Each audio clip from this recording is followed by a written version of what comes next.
आप सबको जय भीम, जय सतनामी। घर से चले हुए और यहाँ मैं खड़ा हूँ, तकरीबन 18 घंटे हो चुका और जो रास्ते की जो व्यथा है, पीड़ा है, वो बतलाऊंगा नहीं कि इतने समय में मैं लंदन जाके दिल्ली वापस आ गया रहा। लेकिन जाहिर है समाज, खास तौर से हमारा समाज हमसे उम्मीद करता है कि आप थके हुए नहीं होने चाहिए।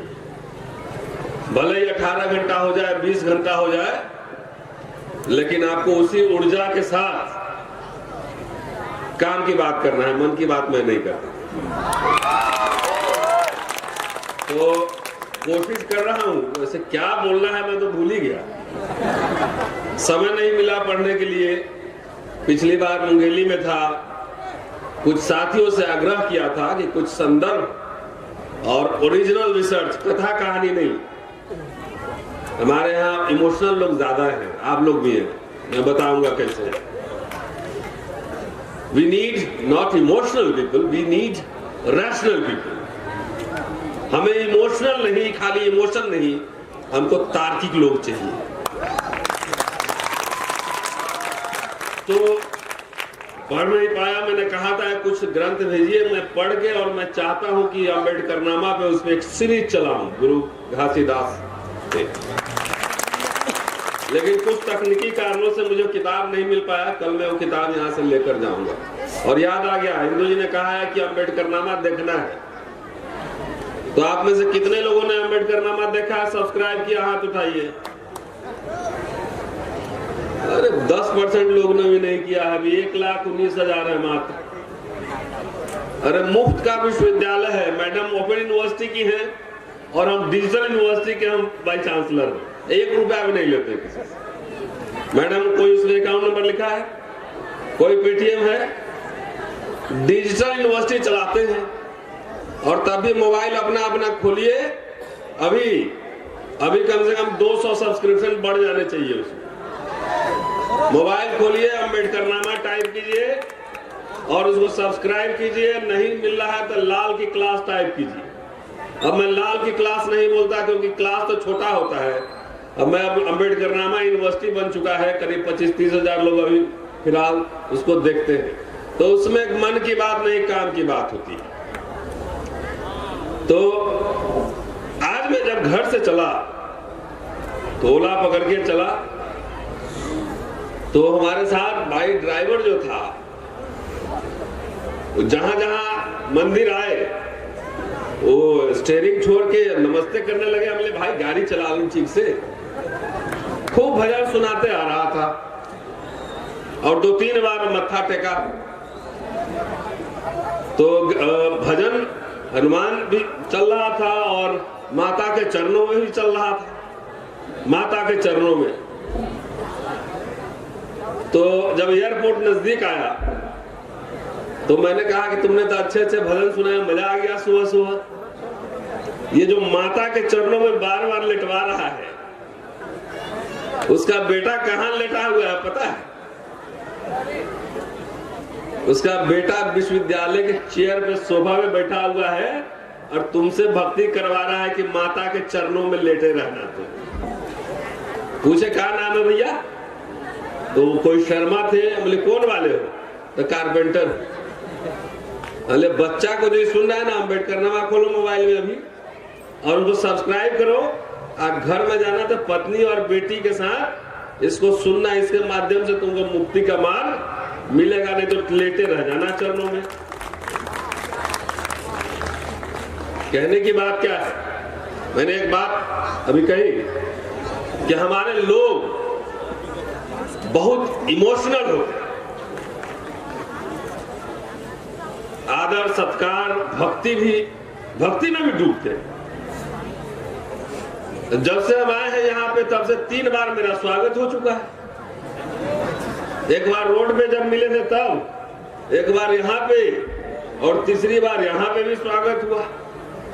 इतना लाइट मार रहे चेहरे पे, अब मेरा चेहरा कुछ साफ दिख रहा होगा, वैसे मैं काला ही हूं। and I love black.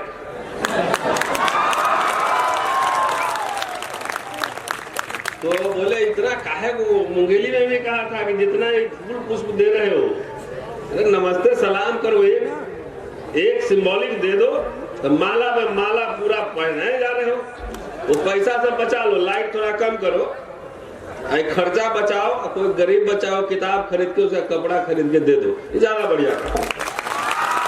गुरु घासीदास का संदेश ये,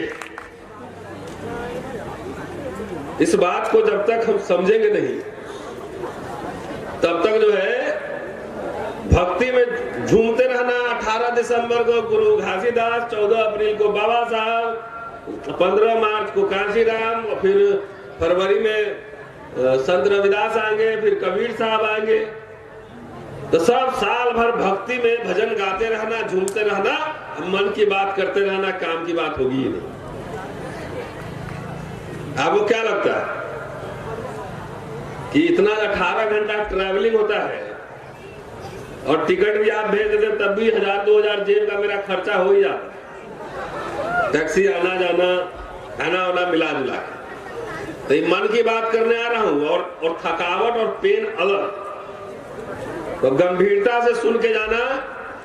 और बच्चों को तो सुना ही रहा हूं, बच्चों के पेरेंट्स को ज्यादा सुना रहा, बच्चों के पेरेंट्स को ज्यादा सुना, और उसको लागू करिए अपने जीवन में। मैं पढ़ा नहीं हूं, एक 2 आर्टिकल पढ़ा है, और मैं बगैर पढ़े हुए बात बहुत ज्यादा नहीं करता, लेकिन साफ संक्षेप में बात रखूंगा। अभी फायर ब्रांड प्रोफेसर प्यारेलाल जी ने एकदम समा बांध दिया जेंडर के सवाल पे। इंदू जी ने बहुत अच्छी बातें कही, और नरेश ने तो इतिहास दृष्टि से पूरी बात अपनी रखी। तो मेरे लिए कहने के लिए बहुत ज्यादा कुछ नहीं बचता। नरेश ने जो बातें कही, और थोड़ा बहुत मैंने पढ़ा है, कि गुरु घासीदास जी ये किसी जात के नेता नहीं थे, उनके सतनामी आंदोलन में आदिवासी भी थे, पिछड़े भी थे, कई समाज के लोग उसमें शामिल थे। वो जाति तोड़ो आंदोलन था, जो कि बाद में जिसका प्रतिफल आप अंबेडकर साहब के राइटिंग और आंदोलन एनिहिलेशन ऑफ कास्ट, जाति उन्मूलन में देख सकते हैं।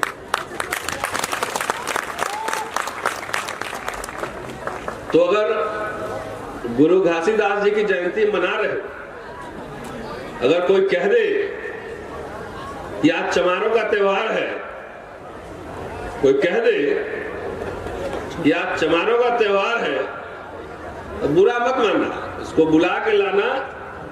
गुरु घासीदास जी की जहां मूर्ति लगी है, चौक बना हुआ कहीं पे, बुला के लाना, सब लोग मिलकर उसको दिन भर महंगे वाला लड्डू खिलाना, खूब दबा के,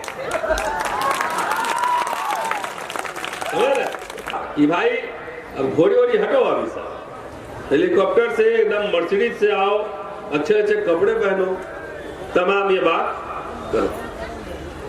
तो दुनिया भर में, इसलिए इसको आप जाति के संदर्भ में मत सोचिए। ये जमात है किसी भी, ये पूरे भारत भर में एक चूंकि प्रचलन है, सबसे इजी है। क्यों ये गाली के शब्द में क्यों इस्तेमाल करता है लोग, पहले समझिए। और आप संत रविदास जी, गुरु घासीदास जी, तमाम के सोशल बैकग्राउंड को आप समझिए। इन लोगों ने जो वैचारिक इनके रीढ़ पे जो वार किया है ना, वैचारिक तरीके से, तो इसलिए इनके पेट में मरोड़ है, एक तरह का मरोड़। तो अगले साल से क्या करना है, अगर कोई बोल दिया क्या चमारों का कोई त्योहार है, तो उसको लड्डू खिलाना, मजा आएगा, उसका वीडियो बनाना। कि जैसे आपको खराब लगना शुरू हुआ तो समझिए उसकी जीत शुरू हो गई, और जैसे ही उसको सेलिब्रेट करना शुरू कर दोगे, उधर है रावण चंद्रशेखर, मूंछ रख लेता है, कहता है गर्व से, तो पेट में दर्द होने लगता है। तो उसको सेलिब्रेट करो, अपनी आइडेंटिटी को सेलिब्रेट करो, उसमें शर्म होने की कोई बात नहीं। जिस दिन आपको कोई बोलते सतनामी हो, महार हो, कुछ भी बोल, उस दिन हम सीना ऐसे ठोको, बोले यस आई एम, बोलो उसको उसी के जात के नाम से बोलो। मैं तो यही करता हूं, मैं रोता होता नहीं, बोले इधर आ भाई। क्योंकि बाबा साहब से हमने जो सीखा पढ़ा है, 4-5 हजार पेज पढ़ चुका होगा कि nothing is more disgraceful for a brave man than to live a life devoid of self respect। आप गुरु घासीदास जी के दर्शन को उठाकर देखिए, रविदास जी के दर्शन को उठाकर देखिए, बुद्ध में जाइए, कबीर में जाइए, और अम्बेडकर साहब के शब्दों को देखिए। सब में कॉमन बात क्या है? सेल्फ रेस्पेक्ट, आत्म स्वाभिमान। आरक्षण क्या है? आते जाते रहेगा। आरक्षण नहीं था तो हमारे लोग यहाँ इस देश में राजा महाराजा नहीं हुए, अफसर नहीं हुए, बिजनेसमैन नहीं हुए। हुआ ये है कि आपके स्वाभिमान को पिछले हजारों साल में रौंदा गया। नहीं, जब आप डांटता है कोई, आप मालिक कहते तो उसको अच्छा लगता है, ही फील्स गुड। और जैसे ही खड़ा हो जाइए सीना चौड़ा करके, मैंने एक अपने छात्र जीवन की छोटी सी कहानी सुनाता हूँ। दिल्ली विश्वविद्यालय का एक जुबली हॉल है, बड़ा हॉल है, वहाँ खाली IAS IAS लोग निकलते हैं। हम लोग हॉस्टल में रहते थे और वहां से पैदल वाइस चांसलर ऑफिस होते आर्ट फैकल्टी में जाते थे। सुबह गया तो देखा कि एक रिक्शा वाला जो है, वहां के यूनिवर्सिटी के एक अधिकारी से असिस्टेंट रजिस्ट्रार कुछ रहा होगा, उससे मारामारी किए हुए, रिक्शा वाला भिड़ा होगा। तो हमने पूछा क्या बात हुआ, छुड़ाया उसको? तो बोला कि हमको सब कुछ ठीक है, पैसा नहीं देता, हमको बिहारी कह के गाली दिया, उसी में पीट दिया वो। तो सवाल समझिए कि जब तक ये सब बातें नहीं होंगी ना, बढ़िया पैसा है तो बढ़िया सा बाइक बढ़िया खरीदिए, आप महंगी कार खरीदिए। अब नौकरी में तो इंदु जी बोल चुकी है, इस पर अब बहस नहीं है। ये इस देश के कुछ लोगों को एक बात कन्विंस कर दिया गया है, 2 बातें, कि मुसलमान को दबा के रखना है और SC ST OBC का रिजर्वेशन खत्म करना है। खत्म करेंगे नहीं, ऐसी प्रक्रिया बना देंगे कि अपने आप इररिलेवेंट हो जाएगा, राइट? इररिलेवेंट हो जाएगा, अप्रासंगिक हो जाएगा। अपने कॉलेज में मैंने एक सज्जन से पूछा कि यही तो बात है ना, तो बोला जी। तो मैंने कहा अच्छी बात। हमने कितना पैसा लेते हो भाई तनख्वाह? बोले 1.5 लाख। हमने अच्छा है, कॉलेज जब प्राइवेट हो जाएगा ना तो तुमको भी 40,000 ही तनख्वाह मिलेगा, मजा आएगा कि नहीं, फील गुड होगा फिर। तो वो ये मान के चला एकदम सीधा। डॉक्टर अंबेडकर ने कहा शिक्षित वही अपने शत्रु को जो पहचानता है। वो मान के चलता है कि हमारा एक आंख फूटे तो फूटे, इस SC ST OBC का दोनों आंख फूटना चाहिए। बोला हमारा दीवार गिरे तो गिरे, उसकी बकरियां जरूर मरनी चाहिए, उसकी बकरी मरनी चाहिए। तो क्लैरिटी रखिए, 2 तरह से मल्टी लेयर लड़ाई है। हम अभी उनका जो पॉइंट सब बता रही थी इंदु जी, मैं पढ़ रहा था। समतावादी समाज, बेसिक बात, ये बुद्धा से आ रहा है, पूरा अंबेडकर तक कांशीराम जी ने पॉलिटिकल मूवमेंट के रूप में इस्तेमाल किया। लेकिन उसके बाद तो समाज एकदम शांत है, कोई विचारक नहीं आ रहा है, कोई दार्शनिक नहीं आ रहा है, कोई इतिहासकार नहीं आ रहा है। तो आखिर समाज कर क्या? 2 स्तर पर सोचना हो, वैचारिक आंदोलन। क्यों कुछ ही लोग देश भर में सोशल मीडिया में बोल रहे हैं या जा रहे हैं, भाषण दे रहे हैं, शनिचर को जाते हैं, इतवार को आते हैं, फिर काम क्यों? वाई? तो इस ग्लोबल वर्ल्ड में अब आपका कंपटीशन जो है, कंपटीशन यहीं से नहीं, जो सक्षम लोग हैं। अब डांगी साहब से हम उम्मीद जरूर करेंगे और इंदु जी से जरूर उम्मीद करेंगे कि अपने बच्चों को सरकारी नौकरी में कराने से बेहतर है इसको हार्वर्ड कैम्ब्रिज भेजिए इंटरनेशनल लेवल का स्कॉलर बनाइए, 10 साल मेहनत करें।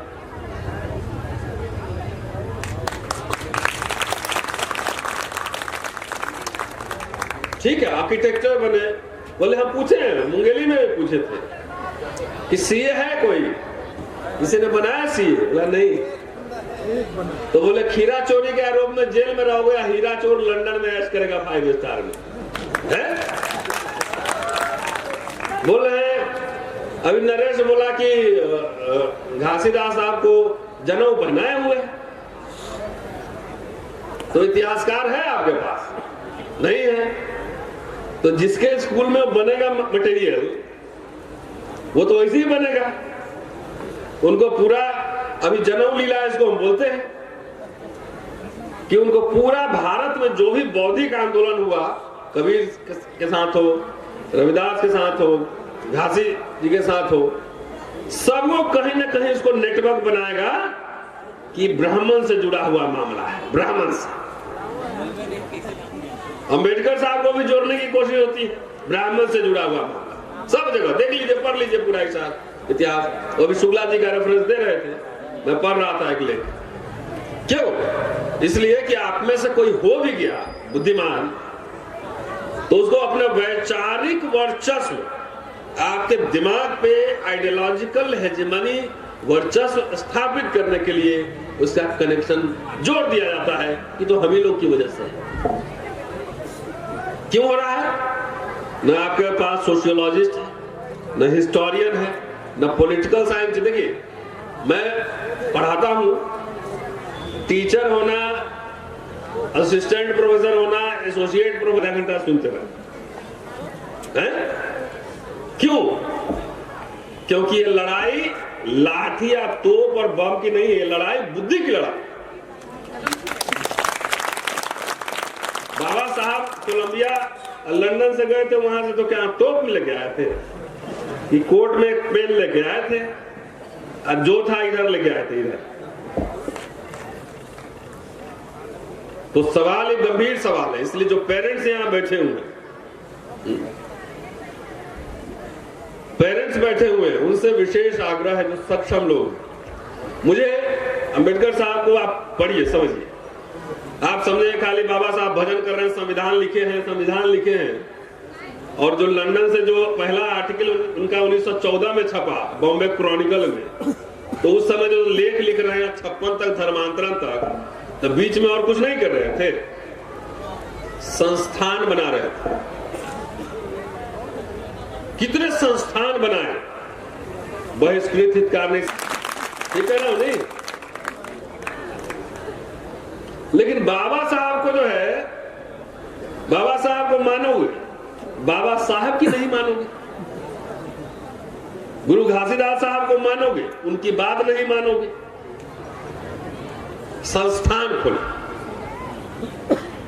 आज जो शासक समूह है, उनके स्कूल, कॉलेज, यूनिवर्सिटी जाके देखिए ना, जिसके स्कूल में पढ़ोगे उसी का तो भजन करोगे, और किसका करोगे? तो संस्थान बनाना जरूरी है।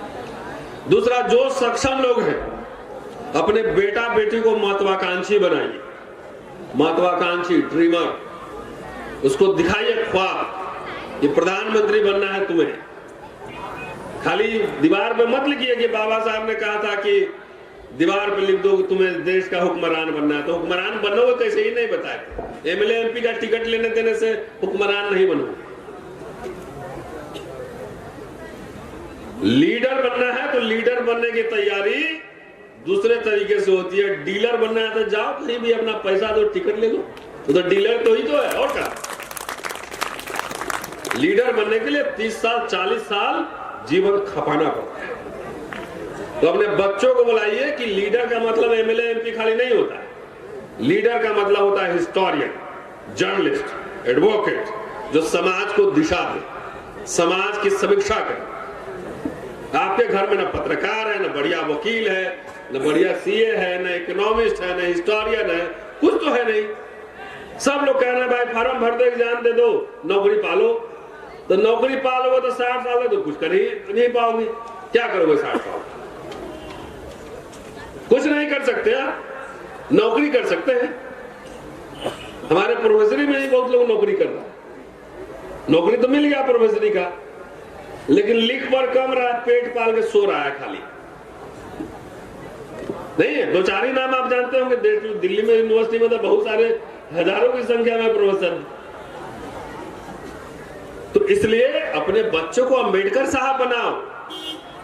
अंबेडकर कोई अवतार नहीं होंगे, गुरु घासीदास अवतार नहीं होंगे, आएंगे फिर आपका उद्धार कर। अपने बच्चों में वो इनकलकेट करिए, उनको बोलिए कि तुमको यही काम करना है। अब मैं आपको भाषण नहीं दे रहा हूं, जाके पूछ लीजिएगा मेरे घर पे। मेरा बेटा स्टीफेंस कॉलेज में पढ़ता है, बेटी 7वीं में। बोले पहला काम यही करना है कि नौकरी करना ही नहीं, राजा बनना है, राजा, दुनिया का शहंशाह बनना है। तो ख्वाब ही दिखाओगे ये बनने का, उसको चवन्नी भर का ख्वाब दिखाओगे तो डॉलर कहां से मिलेगा? चवन्नी का ख्वाब दिखाओ तो डॉलर नहीं मिलेगा। उसको डॉलर का ख्वाब बताओ, ये सब बात। अरे वहां दिखाओ तो गिरते गिरते कुछ आ जाएगा नीचे लेवल तक। नौकरी नहीं मिलेगा तो काम नहीं है, बिजनेस कराओ, पैसे कमाओ, अर्न मनी। मैं इसलिए कह रहा हूं कि इंदु जी, रतन साहब अम्बेडकर नामा देखते हैं। अगर बाबा साहब को अगर महाराजा बड़ौदा अगर नहीं भेजे रहते कोलंबिया पढ़ने के लिए, तो बाबा साहब भी वही नौकरी ही करते रहते कि नहीं? तो वो आप जानते हैं। तो एक गायकवाड़ साहब का भी फोटो लगाया कीजिए। हम सब जगह ये बात बोलते हैं कि आपके मुख्यमंत्री के पिताजी जब मिलते हैं तो बोलते हैं कि प्रोफेसर साहब, अम्बेडकरवादी लोग जो है ना कुर्मियों की इज्जत नहीं करता। हमने ऐसी बात नहीं। तो इस सवाल ये है, मैं ये कह रहा हूं, हम तो पॉलिटिकल आदमी, हम सब छोड़ के अब हम आगे हैं पढ़ने लिखने में। नहीं तो हमको कुछ बनना रहता तो जाके नेता को अभी नमस्ते करेंगे, कुछ ना कुछ बना देगा। हमारे जैसे लोग चाहिए उन लोग। हम आ गए पढ़ने लिखने, सोशल कल्चरल मूवमेंट में, इंस्टीट्यूशन बनाने के लिए संस्थाएं बनाएंगे। और अम्बेडकर नामा भी संस्था है, फ्री ऑफ कॉस्ट का, उसमें पैसा नहीं मांग रहे हैं, पढ़ा रहे हैं फ्री का। और इसी अम्बेडकर नामा के मन से मैं आपको बता दूं कि एक बहुजन बच्चा को LLM में लंदन यूनिवर्सिटी में एडमिशन दिलाया, 24 लाख रुपया उसको इकट्ठा करके दिए। आप में से किसी ने उसमें कंट्रीब्यूशन डाला था राजा चौधरी के लिए? आपने डाला था। तो जब 24 लाख हो गया तो मैंने मना किया था कि अब नहीं देना है, हो गया। हर साल एक स्कॉलरशिप निकाले हुए, जिनका बच्चा तेज होगा, उस ड्रीमर होगा पढ़ने लिखने में, उसको समझाया जाएगा। यहाँ पढ़ के वीडियो बनाओ, पढ़ो, रेफरेंस निकालो, काम करो, तुम्हारा वीडियो चढ़ेगा अम्बेडकर नामा पर। और लंदन अमेरिका जहां भी एडमिशन होगा, उसके लिए पैसा नहीं हुआ तो पैसा हम लोग इकट्ठा करेंगे, समाज से ही लाएंगे। इतने सरकारी लोग हैं, सब बड़े बड़े संगठन बने हुए, बड़े बड़े संगठन है, करोड़ों का चंदा आ रहा नहीं। हम अगर मांग लेंगे 2-4 लाख इधर दीजिए। हमको एक फोन आया था यहाँ से, छत्तीसगढ़ से परसों, कि प्रोफेसर साहब ये मत बनाइए, वो बनाइए, इसमें ये मैसेज जा रहा है, उसमें वो मैसेज जा रहा है। मैंने 35 लाख रुपया एक अमुक पार्टी को चंदा करके भेजा है यहाँ से। तो हम बोले यार, जिसको भेजो उससे पूछो, हमसे क्यों पूछ रहे? अरे उसमें से 30 लाख भेजते तो 5 लाख हमको दे देते, तो अम्बेडकर नामा और बढ़िया चला देते।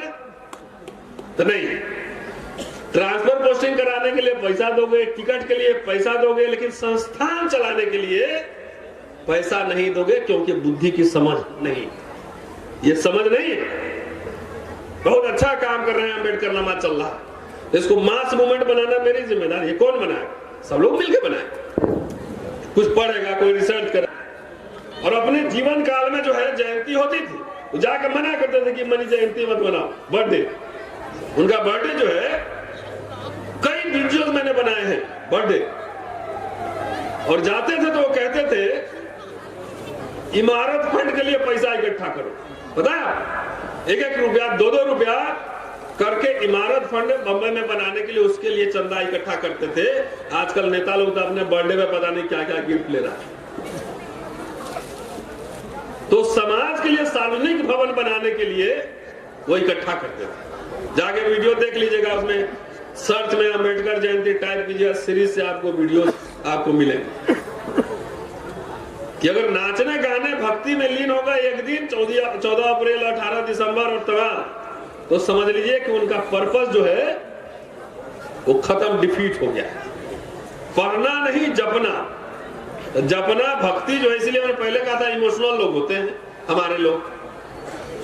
जो समस्या हमारे संत परंपरा में, जो सोशल कल्चरल समस्या को समझा गया इमोशंस, उसका भी अपना इंपॉर्टेंस है, मैं नहीं कह रहा कि नहीं।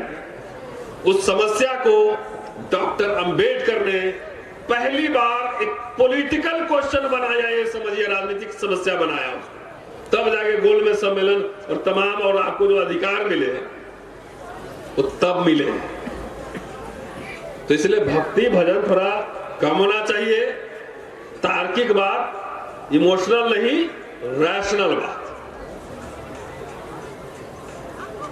ये मेरा छात्रों को संदेश है, उनके पेरेंट्स को, थोड़ा रिस्क लीजिए। मैं यहां अगर बोल रहा हूं, मैं ऑक्सफोर्ड में थोड़ी पढ़ के आया, मैं तो गांव में पढ़ के, हिंदी मीडियम में पढ़ के दिल्ली पहुंच गया। 10-15 साल 20 साल मेहनत कर करके रगड़ के सीखा पढ़ना लिखना। तो हमको बनने में 30 साल लगा। और आप लोग को आजकल जो है ना किट कैट वाला जमाना चाहिए, तुरंत रिजल्ट चाहिए, 22 साल में लाइफ सेट चाहिए।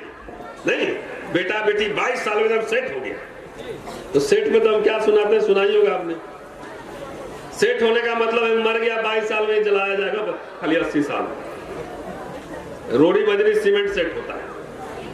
तो जो काम हम कह रहे हैं, एक वकील अच्छा कब बनता है, एक डॉक्टर अच्छा कब बनता है, वो 45 साल की उम्र में हो जब जाता है, तब उसकी मैच्योरिटी आती है, पढ़ते लिखते समझते। तो बच्चा को 25 साल तैयारी करवाई, वो have a KitKat, have a break, कि हमको तुरंत सब कुछ मिल जाए। तो आप अपने पूरे जनरेशन को, बच्चों सुन लेना, ये समझना कि अगर आप में काबिलियत है पीएचडी करने का, शोध करने का, बाहर पढ़ने का, विदेश पढ़ने का, अगर आपके हाथ में जंजीर लगाई जा रही है, तो ये समझना कि तुम्हारे पेरेंट्स ही तुमको गुलाम बनने की शिक्षा दे रहे हैं। हमें जीवंत लोग चाहिए, जिंदा लोग चाहिए। 10-20 लोग जो कारवा बढ़ा देगा। तो ये इसलिए ये सब बात में कहने आए हूं। 18-19 घंटा लगातार बैठे रहना, और मेरा आलम क्या है आप नहीं जानते। ये बात कहने आओ, 5 बच्चे भी अगर ढंग के मिल गए तो कारवा आगे बढ़ेगा। जाइए, आपने सुना है, आपने इतना मुझे, और कम से कम जाके अपने ट्रेनिंग दीजिए बच्चों को। आज मैं अपने बच्चों को आज से सिखलाता हूं, आज से बचपन से सिखलाता हूं। उसको बहादुर बनाइए कि बहादुर और बुद्धिमान लोग इस कारवा को आगे बढ़ा सकते हैं, गुलाम लोग नहीं बढ़ा सकते। आगे आने वाला समय 10-20 साल में देख लीजिएगा, बहुत गंभीर होने वाला है।